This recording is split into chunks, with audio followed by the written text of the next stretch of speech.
Bem-vindos ao Seminário Talmide. Estamos na nossa aula de História da Igreja 1, estudando sobre a Igreja Imperial. E na aula de hoje vamos tratar sobre os principais concílios ecumênicos que a Igreja enfrentou.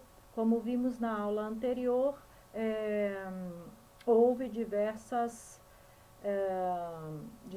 fatores, diversas divergências que despertaram a necessidade dos concílios.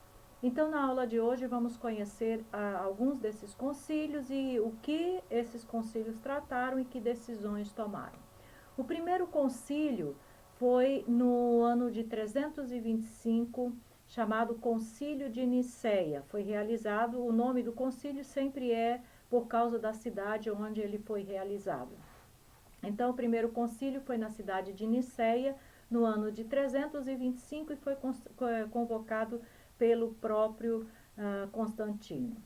A questão que havia na época, quase todos os concílios, abrindo um parênteses aqui, eles vão discutir, tratar de uma questão teológica, que envolvia a pessoa de Jesus. Se Jesus era só homem, se Jesus era só Deus, se Jesus era Deus e homem. E o problema era que os diferentes grupos e as contradições, as controvérsias teológicas é que alguns diziam que Jesus era somente humano, outros diziam que Jesus era somente divino, e a igreja cristã defendia e se posicionava como Jesus tendo as duas naturezas 100%.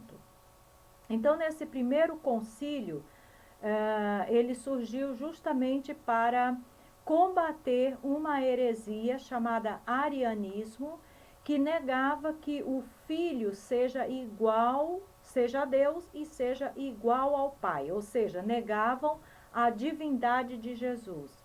E diziam que Jesus tinha sido uma criação de Deus, era uma simples criação de Deus. Atanásio se opôs a Ário. Ário era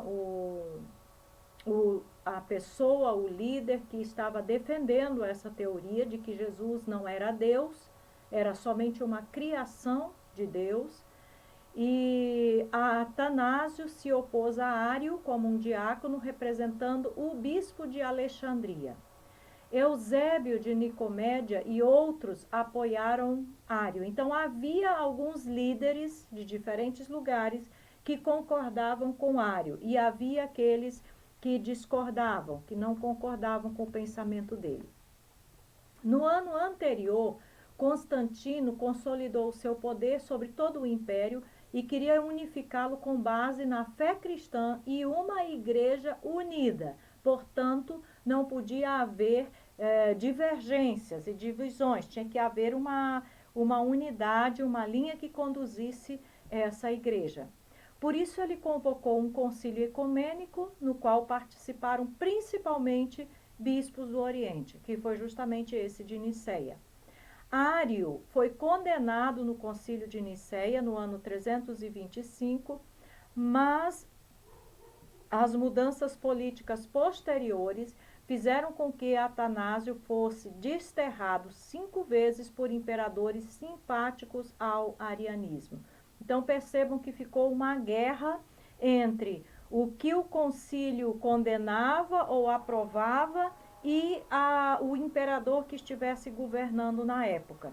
Se o imperador concordasse com o pensamento de um grupo, então aquele grupo era favorecido. Se o imperador concordasse com o pensamento de outro grupo, o outro grupo era favorecido. Constâncio, que era filho de Constantino e reinou no Oriente de 337 a 361, e em todo o império de 350 depois a 361, favoreceu e promoveu o arianismo.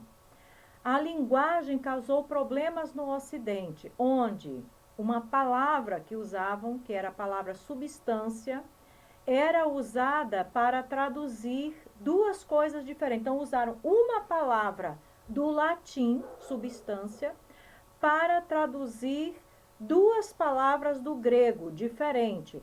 Uma era ousia, que significava também substância, literalmente, e a outra era hipostasis, que significa quase a mesma coisa, é ser de um modo verdadeiro e real.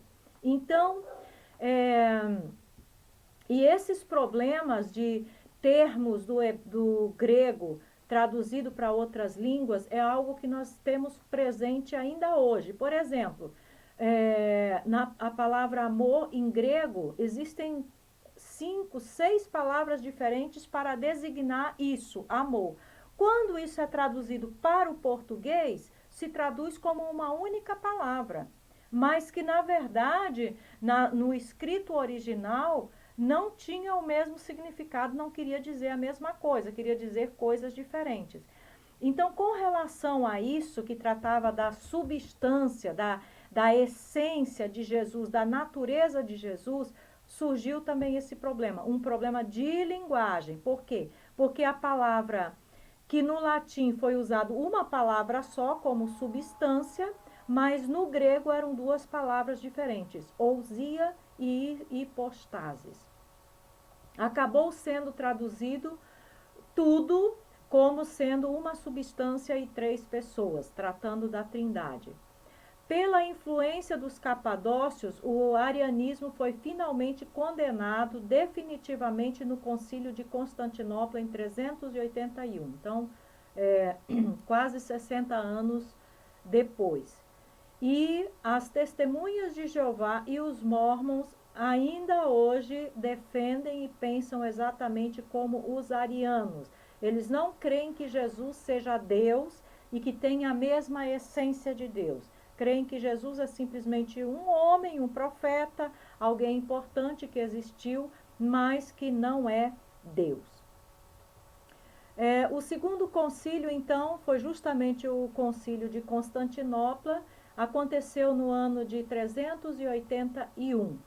Pela influência dos capadócios, o arianismo foi condenado definitivamente neste concílio. Eles reafirmaram, vou dizer aqui um termo que está no grego, homoousios, a mesma essência ou substância, referindo-se a Jesus. Ou seja, que Jesus era e tinha a mesma essência e a mesma substância que Deus, o Pai. E que, portanto, ele tinha a mesma essência e substância que o homem, por isso ele era 100% homem, e tinha a mesma essência e substância que o Pai, que é Deus, portanto, era Deus também. Eles produziram o credo que chamamos de credo niceno, mas é estritamente o constantinopolitano ou niceno-constantinopolitano. E só abrindo aqui um parênteses, nas aulas passadas, quando estudamos sobre os pais da igreja, vocês se lembram que eu apresentei uma classificação de chamados pais nicenos, pós-nicenos, pré-nicenos, etc. Por quê? Porque a referência era justamente esse primeiro concílio ecumênico que foi na cidade de Niceia, no ano de 325. Então, os que viveram antes desse concílio, os que viveram durante esse concílio e os que viveram depois desse concílio, só para relembrar, tá? Então, nesse concílio de Constantinopla foi produzido o credo que é chamado de credo niceno. Apolinário ensinou que a natureza divina, o Logos, tomava o lugar da alma ou mente do homem Jesus. Os capadócios insistiram que Jesus não podia resgatar o que ele não assumiu, isto é, se ele não se tornou um homem no sentido completo, ele não poderia resgatar o homem. O apolinarianismo foi condenado no Concílio de Constantinopla em 381, que afirmou as duas naturezas na pessoa de Jesus. Eles afirmaram então em linguagem bíblica e divina a divindade do Espírito Santo que os macedônios não aceitaram. Então, o Concílio de Niceia foi um concílio para resolver sobre as naturezas de Jesus. Se Jesus era Deus e homem, sim ou não. Chegaram à conclusão de que Jesus era 100% homem e 100% Deus. No concílio de Constantinopla, quase 60 anos depois, o que nós vemos? Que novamente o debate gira em torno da pessoa de Jesus. Se era Deus ou se era homem. E esse concílio, mais uma vez, afirma as duas naturezas na pessoa de Jesus e resolve uma outra questão também, que era a divindade do Espírito Santo, porque havia aqueles que criam que o Espírito Santo era apenas uma força que emanava de Deus, mas que não era uma pessoa e não era o próprio Deus. O terceiro concílio ecumênico, então, é o concílio de Éfeso, que aconteceu no ano de 431. Nestório era de Antioquia, mas o imperador Teodósio II o designou bispo de Constantinopla como o inimigo das heresias, porque ele justamente estava ali com esse objetivo de combater as heresias. Ele foi acusado de negar a união das duas naturezas de Cristo, algo que Cirilo de Alexandria afirmou como necessário para a nossa salvação. Observem que o Concílio de Éfeso vai tratar novamente da questão das naturezas de Jesus. Nestório teve problemas ao questionar a frase popular que se usava, um termo grego, Theotokos, que significa mãe de Deus, para descrever a Virgem, preferindo a palavra Christotokos, que significa que deu à luz Deus.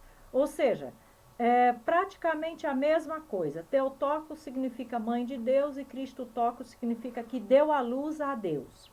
Então havia além da questão da natureza de Jesus, havia também essa questão desses termos referindo-se a Maria, a mãe de Jesus. O conflito teológico era entre os de Antioquia, que iniciavam com o homem Jesus e tratavam de explicar a sua divindade. Então, diziam que Jesus era homem e procuravam mostrar a sua divindade. E o outro grupo, que era de Alexandria, que começavam falando do Logos divino, ou seja, diziam que Jesus era Deus e procuravam mostrar e explicar a sua humanidade. Então,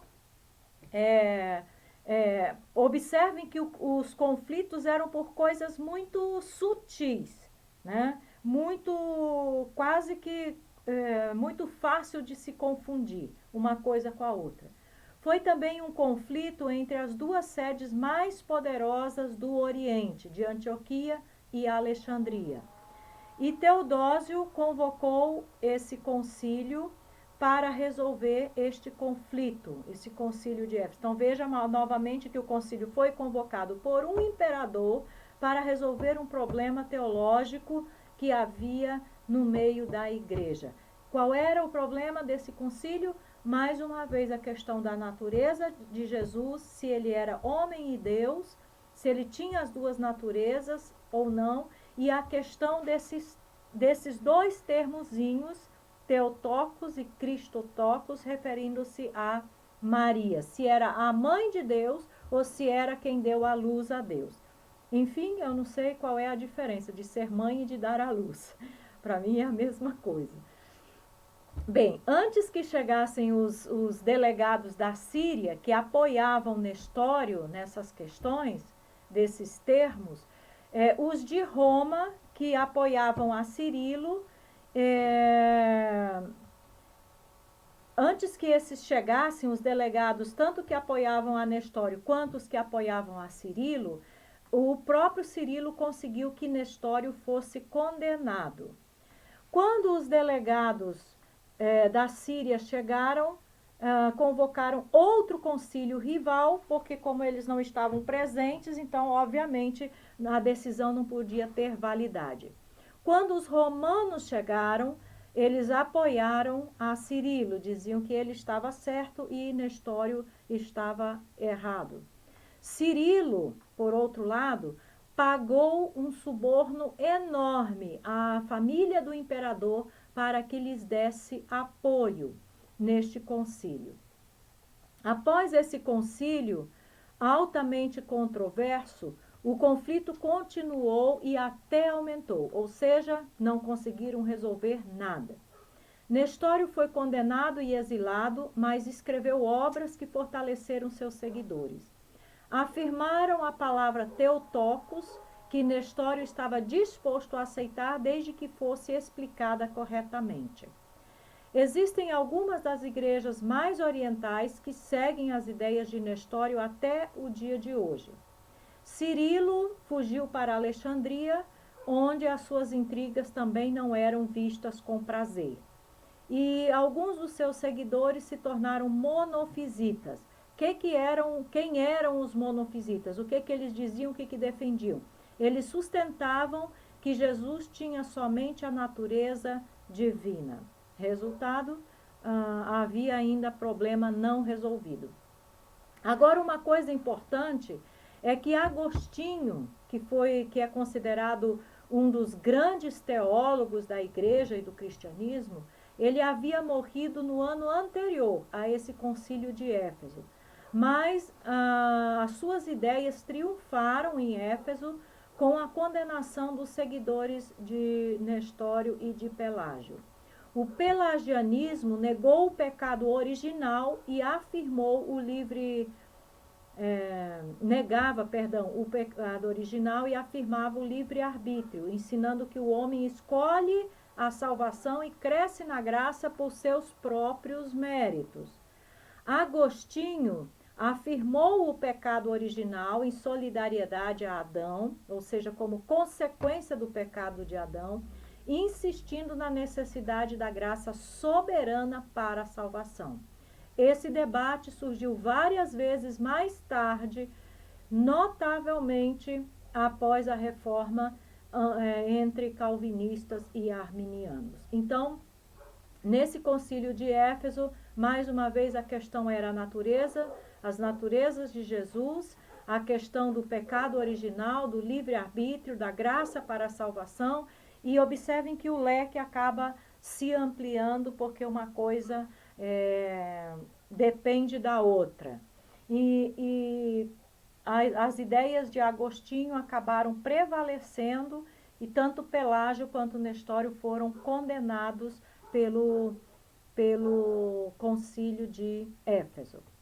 O quarto concílio é o concílio de Calcedônia, que aconteceu no ano de 451. As questões sobre a natureza de Cristo continuaram. Foi decidido que Cristo é verdadeiramente Deus e verdadeiramente homem, e que as duas naturezas estão unidas em uma pessoa, sem serem confundidas, sem mudar e sem se dividir.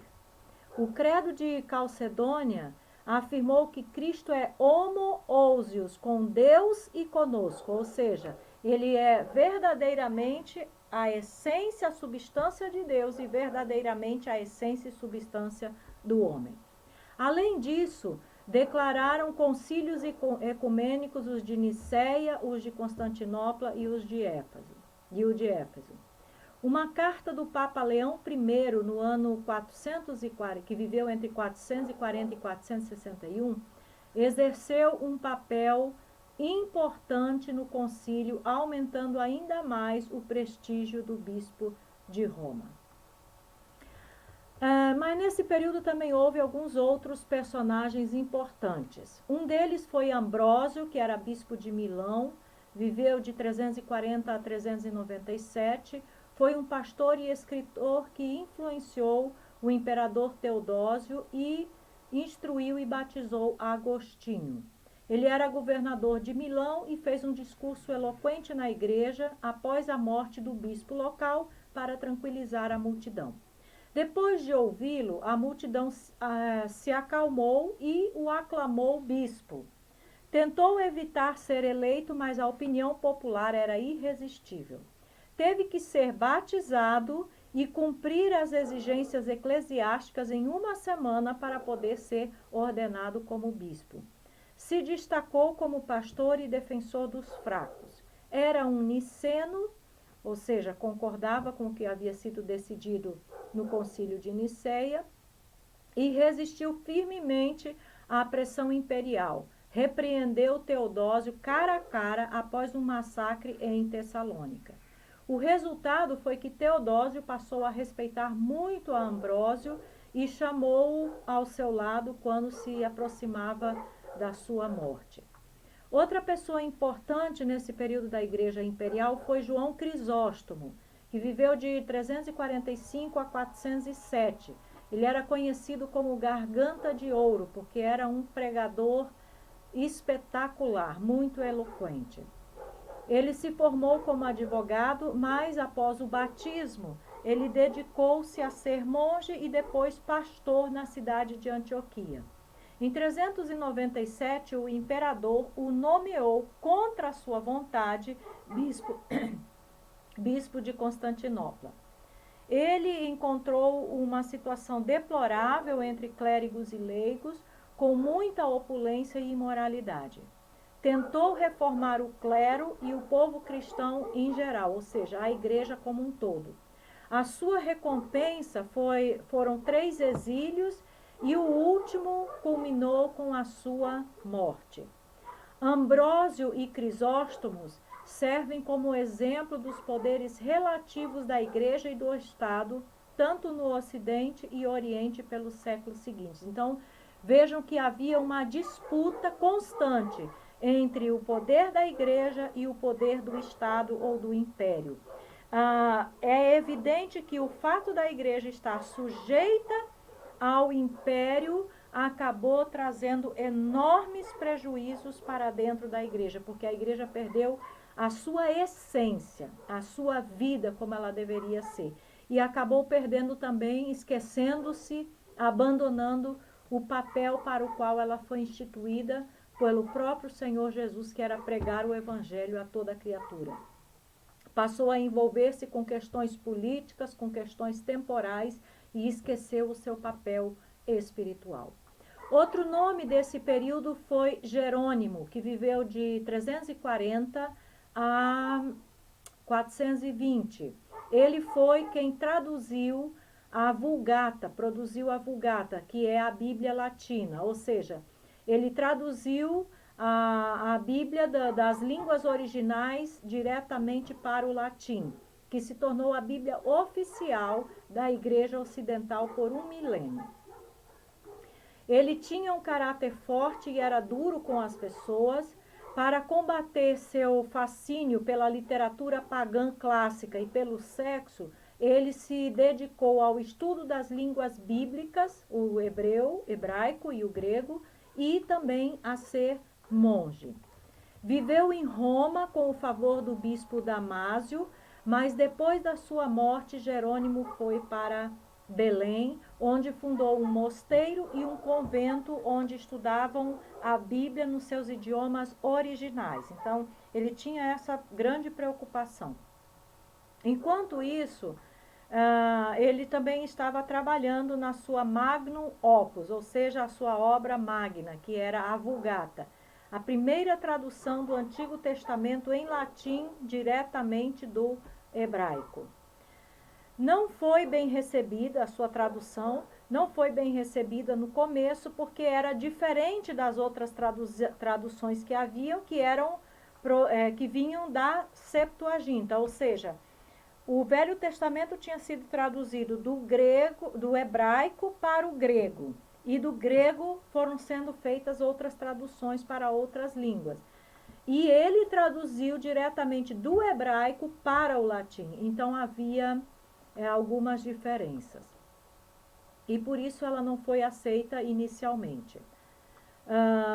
Depois, como já dissemos, ela se tornou a versão oficial da Igreja Ocidental. Com a morte do latim, o objetivo da Vulgata passou a ser o oposto do original, ou seja, esconder a verdade em vez de elucidá-lo. Como o latim era uma língua que teve um tempo de vida muito curto, recordem que o império era romano, mas a língua que se falava era o grego. Então, a língua latina não era conhecida, só mesmo intelectuais, pessoas assim mais estudadas é que conheciam e sabiam o latim. O objetivo é que essa tradução da Bíblia pudesse revelar a verdade, trazer a verdade à luz e o povo pudesse ler a Bíblia nessa língua. Mas o que aconteceu? Quando o latim deixou de ser uma língua utilizada, morreu, a Vulgata foi usada pela igreja exatamente com outro propósito. Como a igreja estava, depois, mais adiante, lá na Idade Média, totalmente fora do propósito de Deus, fora da vontade de Deus, fazendo tudo o que não devia fazer, estava completamente errada e equivocada. Se as pessoas lessem a Bíblia, iam descobrir a verdade. Então, o objetivo era manter a Vulgata, nas reuniões, ler a Vulgata, porque o povo não entendia, e dessa forma poder esconder a verdade e o povo continuar sendo enganado. Então, esses foram os principais fatos, os principais acontecimentos e os nomes importantes desse período da Igreja Imperial. Como dissemos, a igreja passou a se chamar imperial neste período, que não era um nome oficial da igreja, é a classificação desse período, justamente porque o império passou a dominar e ter ingerência nas decisões e na vida da igreja. E assim, nós queremos aqui finalizar essa aula e desejando que você esteja lendo, estudando, aprofundando-se mais, porque existem muitas informações e que o Senhor esteja te abençoando. E na próxima aula nós vamos estar tratando de mais um período da igreja, que é o último período que nós vamos estudar nessa parte de História da Igreja 1, que trata da igreja medieval. Que o Senhor te abençoe. Até a nossa próxima aula.